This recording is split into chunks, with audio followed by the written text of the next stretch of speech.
Teacher बोलते हैं ये 1 घंटा इसको बिठाओ बिठाओ, वो बैठता नहीं था, भागता रहता था। तो वो टीचर उसको बोलते थे कि आप मम्मी हो तो बिठाओ। 3.5 साल का बच्चा है, कैसे करेगा ये सब कुछ?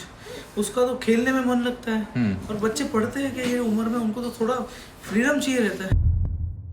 महज पढ़ाई के लिए क्या कोई माँ अपने कलेजे के टुकड़े को मौत की घाट उतार सकती है? क्या ऑनलाइन क्लास में ध्यान न देने भर से एक माँ इतने तनाव में आ सकती है कि अपने ही 3 साल के मासूम की जान ले ले? ये सोचने भर से शरीर कांप उठता है। लेकिन महाराष्ट्र के नासिक में इस माँ ने ऐसी वारदात को अंजाम दिया जिसे जिस किसी ने भी सुना उसका दिल बैठ गया। नासिक के इसी घर में एक खुशहाल परिवार रहा करता था। घर में माँ बाप के साथ उनका एक 3.5 साल का बच्चा भी था, जिसे शायद कंप्यूटर पर ऑनलाइन पढ़ाई करने से ज़्यादा दीवारों पर अपनी क्रिएटिविटी दिखाना अच्छा लगता था। कि दीवारें इस बात की गवाही भी दे रही हैं कि उस मासूम को ये चित्रकारी कितनी पसंद थी, पर बच्चे की माँ उसकी पढ़ाई को लेकर बेहद तनाव में रहती। मंगलवार यानी 10 अगस्त के दिन माँ बच्चे को ऑनलाइन पढ़ाई करवाने के लिए अपने साथ लेकर कमरा बंद करके बैठ गई थी। बाहर उसके माँ बाप थे। जब शाम तक दरवाज़ा नहीं खुला तो उन्हें चिंता हुई। दरवाज़ा खुलवाया गया तो अंदर का मंजर देख सब के सब दंग रह गए। कमरे के अंदर 3.5 साल के बच्चे और उसकी माँ की लाश पड़ी थी।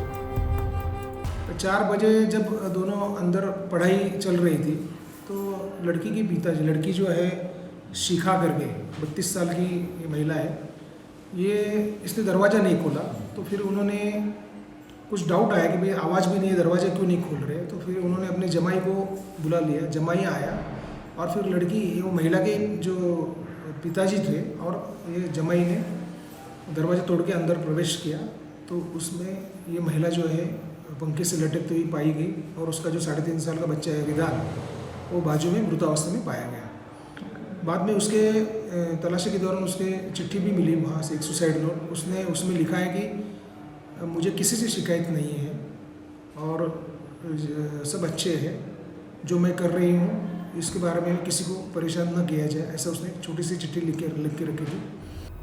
पुलिस के मुताबिक उन्हें माँ बेटे की लाश के पास एक सुसाइड नोट मिला है जिसमें लिखा है कि उनकी मौत के लिए किसी को जिम्मेदार नहीं ठहराया जाना चाहिए। पढ़ाई के प्रेशर में एक माँ को अपने बच्चे पर इतना गुस्सा आया कि उसने तकिए से गला घोंट कर उसे मौत के घाट उतार दिया। जब उसे अपनी गलती का एहसास हुआ तो उसने खुद को भी फांसी लगा ली। आपको बता दें कि इससे पहले नवी मुंबई में पढ़ाई को लेकर एक माँ की हत्या भी उसकी ही बेटी ने कर दी थी। नवी मुंबई के अरौली में रहने वाली 42 साल की महिला चाहती थी कि उसकी बेटी डॉक्टर बन जाए। मेडिकल की तैयारी के लिए 15 साल की बेटी को माँ ने हर तरह की सुविधाएं मुहैया करा रखी थी, पर बेटी की दिलचस्पी पढ़ाई में नहीं थी। बेटी को पढ़ाई को लेकर काफ़ी डांट भी पड़ती थी। माँ की टोका टाकी से तंग आकर गुस्से में आरोपी नाबालिग बेटे ने 42 साल की माँ का कराटे की बेल्ट से गला घोंट दिया और उसे मार डाला। हमारे देश में कई ऐसे ज़रूरतमंद लोग हैं जिनकी मदद की गुहार आपके कानों तक नहीं पहुंच पाती।